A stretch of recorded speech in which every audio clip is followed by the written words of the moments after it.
Hello everybody, this is Dr. Patel again. Welcome to lecture 3 of acid-base module. We'll be talking about some cases. Let's start with our case number 1. 48-year-old white male presenting to ED with shortness of breath and right-sided pleuritic pain. The pain increases upon taking deep breath. Vital sign reveal blood pressure of 136/68, pulse 112, and respiration of 22. ABG revealed following numbers. So what is the underlying acid-base disorder? So let's start by looking into pH. So pH is high pH is alkalosis. High pH associated with low carbon dioxide means respiratory alkalosis. How much is the change in carbon dioxide? So carbon dioxide is down by how much? Carbon dioxide is down by 8, right? So normal carbon dioxide is 40. This patient has carbon dioxide as how much? 32. So 8 into, what is the compensation number? 0.08. So that is going to be 0.064. So you can expect pH to go up to 7.46. So look here, that's exactly the pH this patient has. So everything can be attributed to this loss of carbon dioxide. So let's see whether this patient has a gradient. Let's calculate a gradient. So how do you calculate a gradient? A gradient is 150, we know that, minus, what is the carbon dioxide here?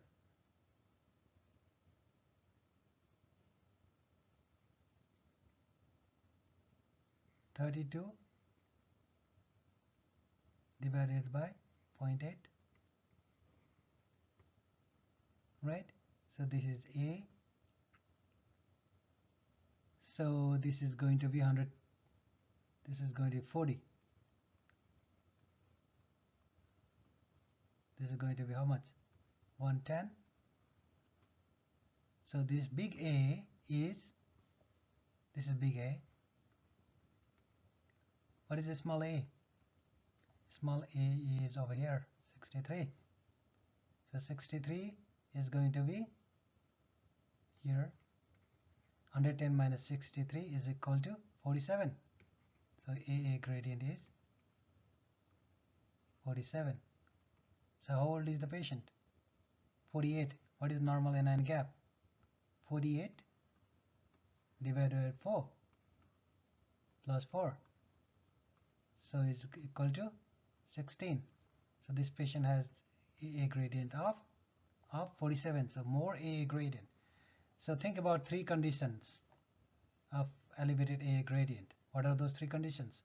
Something wrong in the alveoli membrane. Something wrong on this side, either pneumonia. Something wrong on this side, which is blood vessels. Could be PE, right? Could be pneumonia, right? Could be something wrong in this respiratory membrane, right? These 3 causes here. So that is BQ mismatch. It could be from shunt, right? So these are the conditions that will result in increased AA gradient. So this patient is having tachycardia and then pleurisy. So you need to think about this condition. So doing CTP protocol makes a lot of sense. So typically we start with the chest x-ray. If there is no pneumonia, you have to think about anything on the vascular side. If all those tests are done, then you'll come into the diagnosis. And if the patient is HIV positive with CD4 count of 150 or less, you need to think about PJP pneumonia too. So remember that. So that's how you approach this case. All right, let's do that.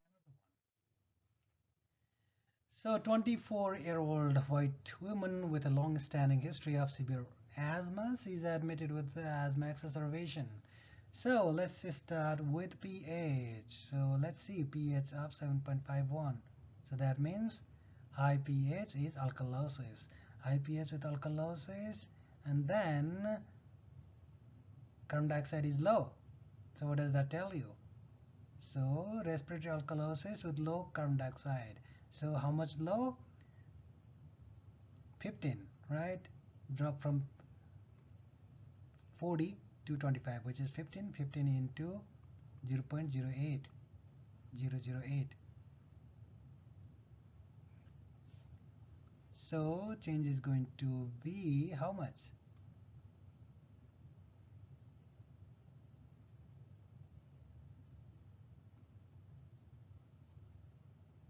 Right?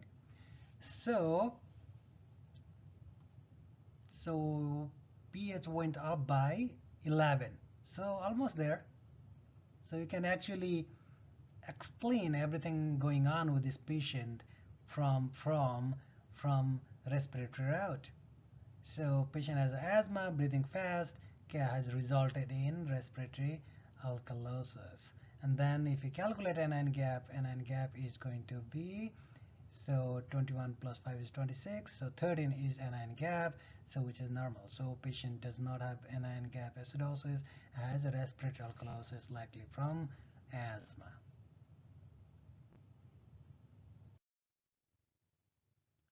The same patient 6 hours later, the picture had changed. So look at this patient. Patient is acidotic now, and PCO2 is 43. So patient is acidotic with mild rise of carbon dioxide, just 3.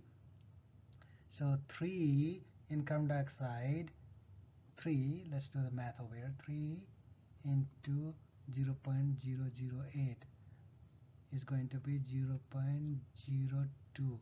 So you can attribute pH drop of 0.02, which is 7.38. How much this patient has? This patient has too much acidosis. So it's not only explained by increase in carbon dioxide. So you need to look at the the metabolic route. Let's calculate anion gap. So anion gap is elevated. How much? 136. So 99 plus 20 is going to be 119. So anion gap is 17. Anion gap is 17. So, and let's do the respiratory compensation, Winter's formula. So bicarbonate, which is 20 into 1.5 plus 8 plus minus 2. So 20 into 1.5 is 30 plus 8, 38 plus minus 2. So this patient has expected carbon dioxide of 36 to 40. How much this patient has? This patient has carbon dioxide of 43. So this patient is retaining carbon dioxide. So I would be really worried about this patient now. I would rather rush to the bedside and make sure patient is breathing okay.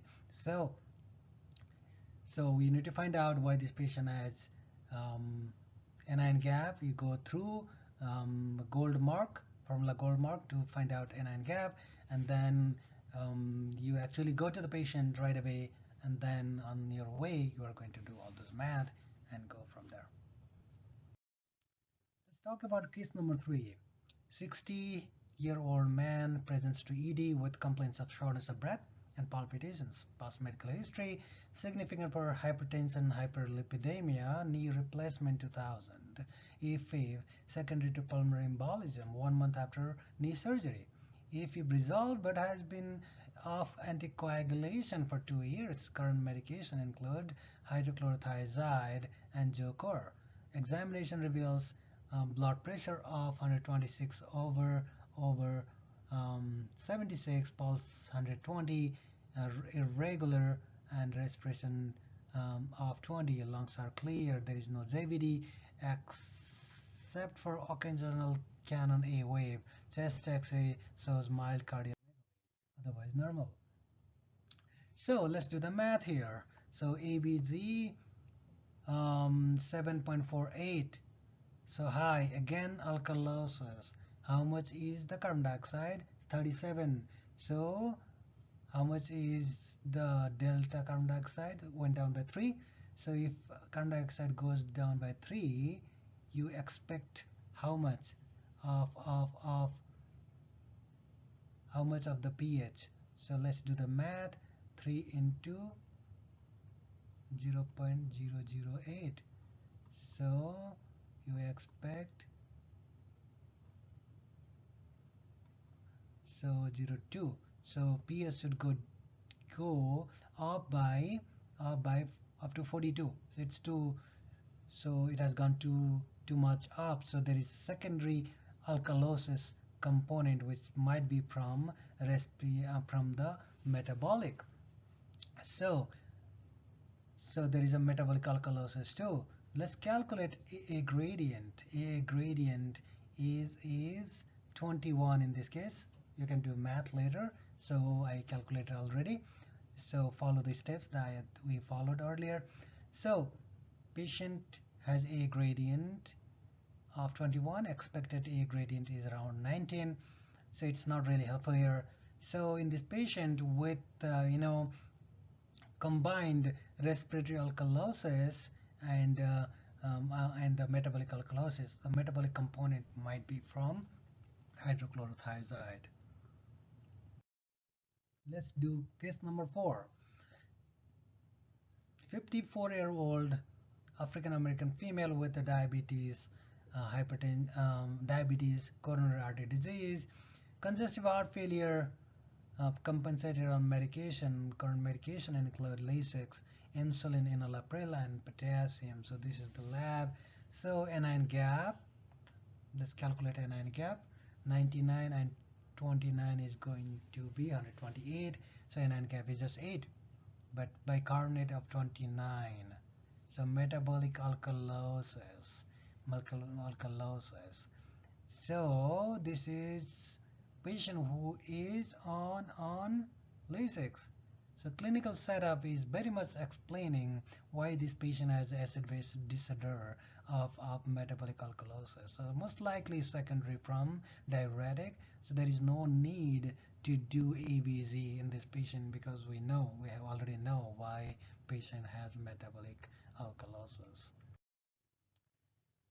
So this is case number 5, type 1 diabetes presenting um, with abdominal pain, nausea, and vomiting. So labs are like this. So patient has anion gap of how much? So 92 plus 10 is 102, right? So you subtract that from 132, so it's going to be 30. So anion gap of 30. What is the normal anion gap? Normal anion gap is 12. So what is the delta? Delta is going to be 18, right? So if you have a delta, your bicarbonate is supposed to be 24 minus 18, which is going to be how much? 6. So this patient is supposed to have bicarbonate of 6. What does this patient have? 10. So more bicarbonate than expected for this degree of acidosis. More bicarbonate is metabolic alkalosis. So this patient vomited, that's for sure, and proven by this lab. So patient has an anion gap acidosis, will go through mud piles or gold mark. So in this patient, the glucose of this and then type 1 diabetes, most likely DKA is the cause. But still you go through gold mark, make sure you are not missing any other causes, underlying causes. Sometimes it could be mixed. Let's do the respiratory compensation, whether this patient is compensated respiratory wise or not. And then so 10 into 1.5, which is 15, plus 8, 23, plus minus 2. So 21 to 25. So this is 15. 15 plus 8 is going to be 23 plus minus 2. Yep. So let's see how much is the carbon dioxide. So this patient has exact carbon dioxide then that we expected, 21 to 25. So has 22. So there is no respiratory component, just has an ion gap metabolic acidosis and has metabolic alkalosis, most likely from vomiting. And then let's see whether this carbon dioxide is contributing this to this pH. So let's see. So how much is the delta? Delta is going to be 18. Normal carbon dioxide is 40. So 18 into 0.08 is going to be 0.14. So PS should have gone up by 7.54. So there is additional component. So just doing this math, you can see that there is additional component than respiratory to call that alkalosis. So actually this patient vomited and then contributed to that respiratory alkalosis. So patient breathed fast and got respiratory alkalosis and further compounded by the vomiting. So there is two disorder that caused alkalosis in addition to anion gap acidosis because of diabetic ketoacidosis. All right. Let's talk about case number 6. 70-year-old man with a history of long-standing shortness of breath. Long-standing. All right, chronic. Remember that. So he's on home oxygen. All right. And the ABG is like this. So PS less than 7.338. So acidosis with high carbon dioxide of delta 9, right? 40 is the normal carbon dioxide. 9 into 0.08 is how much? This is chronic though. 0.03 is going to be 27. So exactly went down by 0.2 to 0.3. So this change in pH is explained by drop in carbon dioxide. I mean rise in carbon dioxide. This drop in pH is explained by rise in carbon dioxide. Okay. So we don't know the anion gap because we don't have BMP. So it's chronic. So basically, most likely thing is patient is on too much oxygen. Look at the carbon dioxide saturation, oxygen saturation of 97%. You don't need oxygen saturation of 97, anything 96 or less. So you would like to keep it between 90 to 97, more towards 90 if somebody has a COPD. You don't want to give too much oxygen. So I think giving too much oxygen is the culprit here and contributing to generation of too much carbon dioxide. So you would like to decrease the oxygen number. All right, so let's do question number 7. Diabetic female, lethargy and confusion. The EVZ revealed acidosis with high carbon dioxide. Okay, let's calculate anion gap. So 87 and 22 is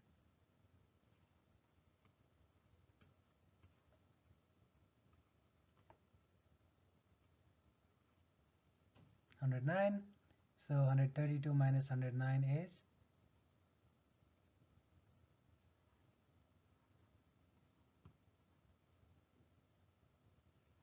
23. So 23 is anion gap. So how much more? Normal is 12. Size 11. So with this delta, what is the expected bicarbonate? Expected bicarbonate is going to be 13. How much this patient has? This patient has bicarbonate of how much? 22. So more bicarbonate is metabolic alkalosis.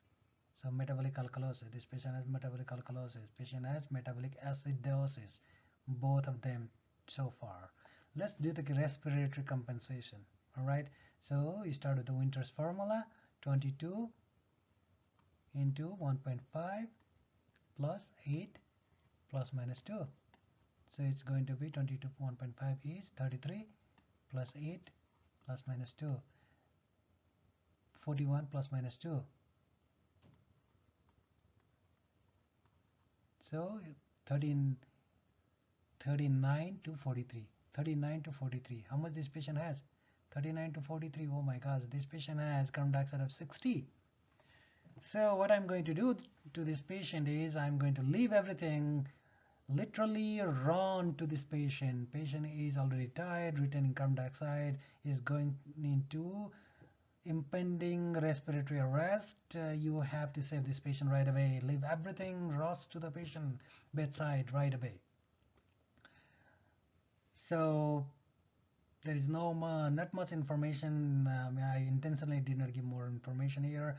So this patient has a type 1 diabetes most likely, and then this is because of DKA if blood sugar is around 350 range. So most likely type 2 type 1 diabetes, and then patient vomited resulted in metabolic alkalosis and respiratory acidosis. Patient is tiring and retaining carbon dioxide. You have to save this patient. This patient needs to be intubated sooner than later. All right, let's go to the next.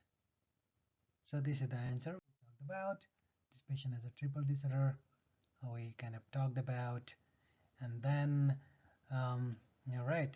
So one more thing, we talked about osmolar gap.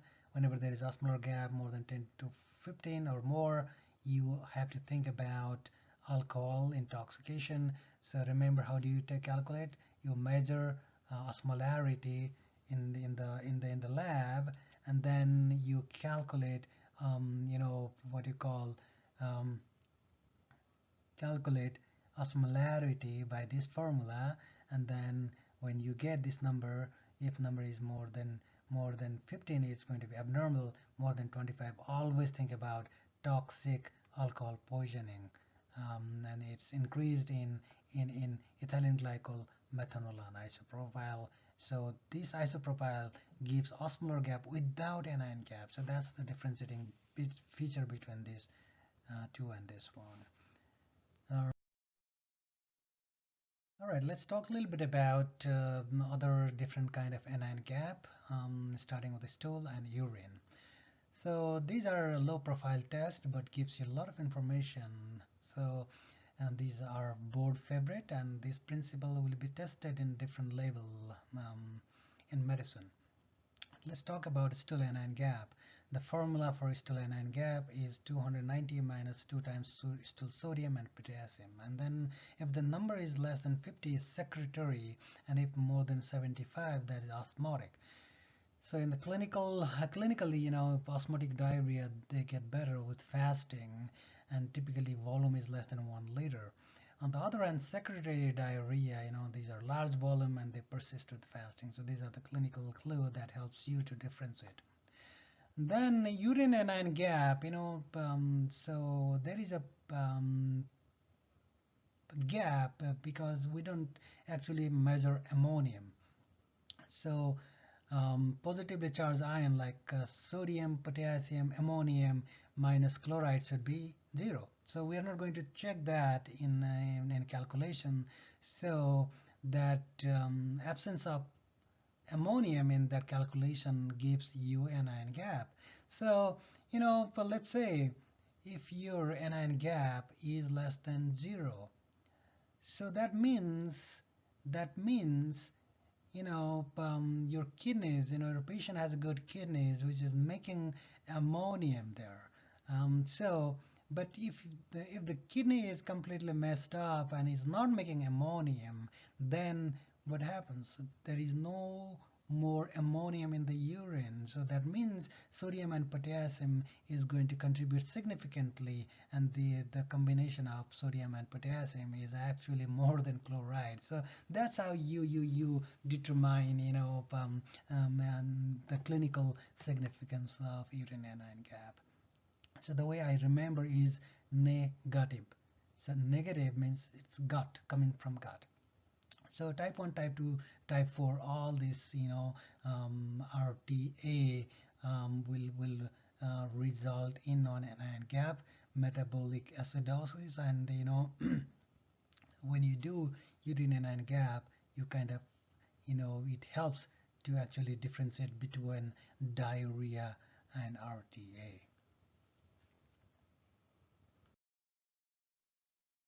And with this, I'd like to conclude this session.